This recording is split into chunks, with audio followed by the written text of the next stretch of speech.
those particular flyers you're looking at, they're the same show. It was the show that we shot the cover for United Blood. So, and I also, yeah, exactly. So I also did this book in chronological order. It took a lot of time. And what helped a lot, besides knowledge and knowing stuff, is I traced it all down by my tattoos. Oh, I have this, and then I got this tattoo. Then I got this tattoo. Oh wait, this guy's at the show. Oh wait, this is this band playing. You know, it was like a God, like you know, like forensic files doing this stuff. You know, and this, of course, is the shot that our friend Randall Underwood took, right? Absolutely. And That's this is the now for the cover of United Blood, you cropped in on really you guys on the stage. So this is the full shot. You see Mark from Death Before This. You see everybody else. That's like John Norquist there. You see John Norquist on the right there. Yeah, that's John right there. And then he passed, and we dedicated. We Yep. dedicated that record to him. I have, and you'll see it in the book. Their whole original paste up to that cover. Yeah, I have the original insert. I've got all this. You're gonna. There's the original insert on the left, and that's what it looked like. Now the original insert, of course, is this. It was in color, but of course back then when you made the insert, it was just straight black and white Xerox, correct? Right, and if you notice, pictures were changed around and stuff was moved around. There's three variants of that insert. Believe it or not, I have all three variants, and they're not shown in there. But if you go to, I got an Instagram page. It's called Vinyl Assault, and that if you go to Vinyl Assault, which is basically my record collection, a lot of it, not all of it, and it's really cool. If you want to see some really cool rare old records, I show all three variants of that insert. Vinyl Assault. Vinyl Assault on Instagram. And what is this? Is this the, I don't recognize this. Is this an insert or a flyer? What is this from? That's the back side of the insert. Remember, there's two-sided. You showed the front, and then that's the back. So that's what the back looks like afterwards Xerox. The picture is that right? Before, excuse me, is that right, Stephen? What do you got there? There you go, front, back. Okay. I actually made a copy of it and laminated it so I don't have to ever unfold it. And what variant you got there, Steve? Let me see. That's like the third one. Does it say next? This is like, the original. It's the original one I got from Steve Psycho. Well, that's not the original insert, believe it or not. Wow. If you go to vinyl, I mean, it's an original insert because we made them. We handmade them. They never came with them. We just made them. Right. This is what I got from Steve all those years ago. We'll go down the street. We'll make some and we'll put them in here. So that's why it was never like officially issued with it. We would just randomly throw in whatever. If we got up, if we drank too much with it, whatever. We'll go to CB's, we'll throw these in here. There's three variations of it, is what I'm saying. Wow. Go to Vinyl Assault on Instagram and you can see all three.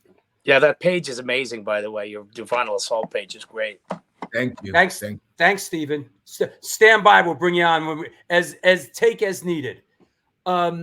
This is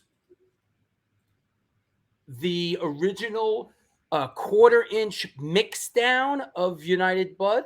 That is the original full recording. That's the full recording. I could put that right now. There was no mix down.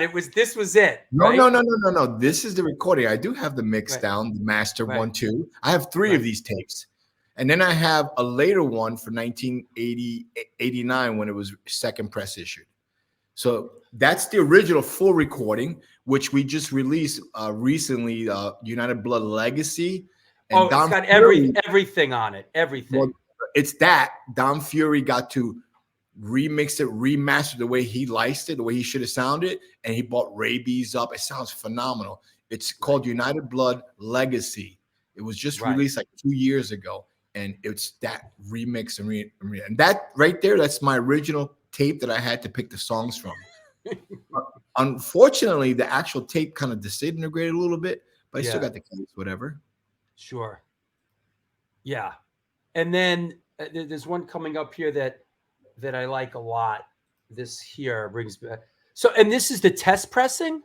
That's the actual acetate. There was never a test pressing for United Blood, but that's what comes before anything. We went there, we got that acetate, and there's a long story with that acetate.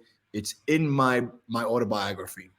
And that's specific acetate. Like I would bring it to different. That's it. I would bring it to different record stores to play, see how it sounded, because you can only get like 12, 15 plays of it. It doesn't sound good. It starts to Bob disintegrate. kept it. He didn't want to, and he was bullshitting me. It was a long story, but I'm glad I have it again. That's the actual acetate.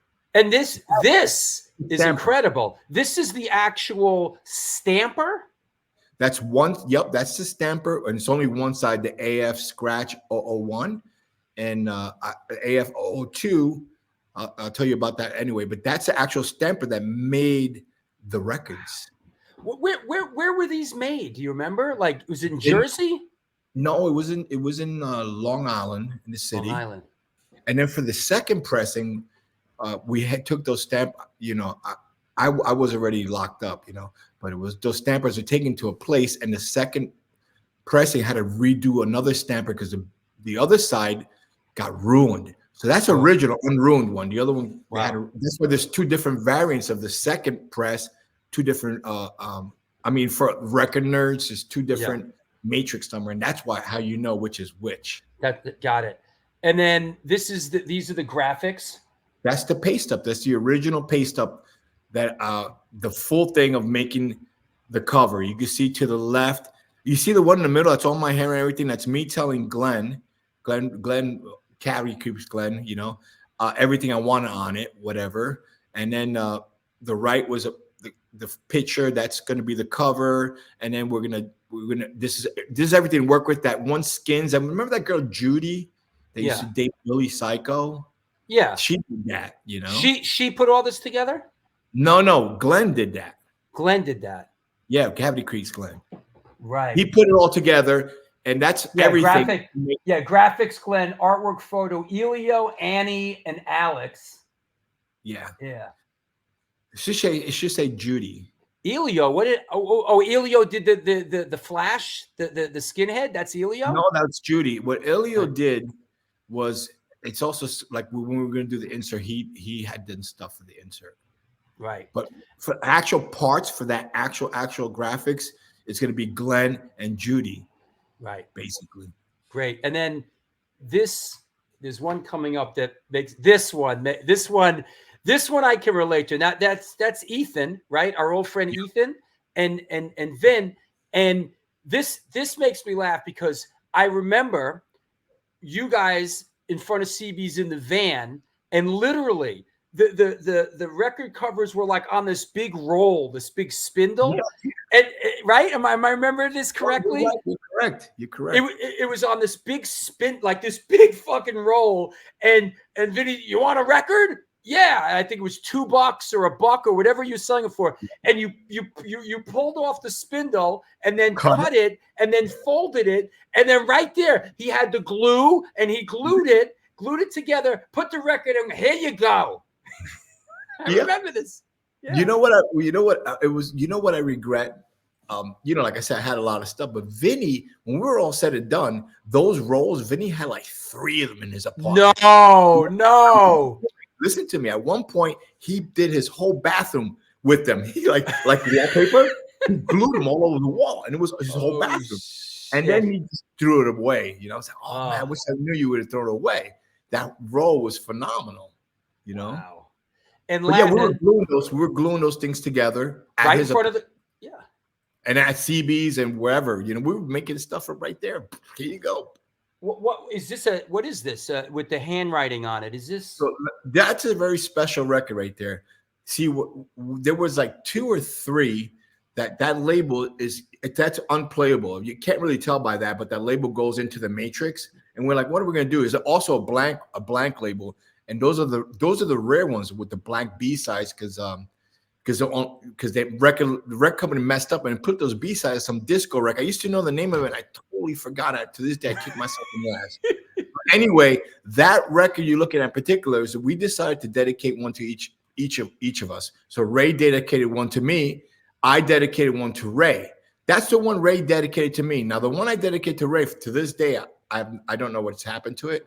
It's out there somewhere. Can I read it? Can I read it? You can read it. Roger, you stuck by me when it really counted, and we really busted it skinhead style while I was in the band. Thanks for everything, blood brother, Oi, Ray. Yeah. Yeah. So we dedicate one to, and I've like me, keep everything. That's a holy grail right there.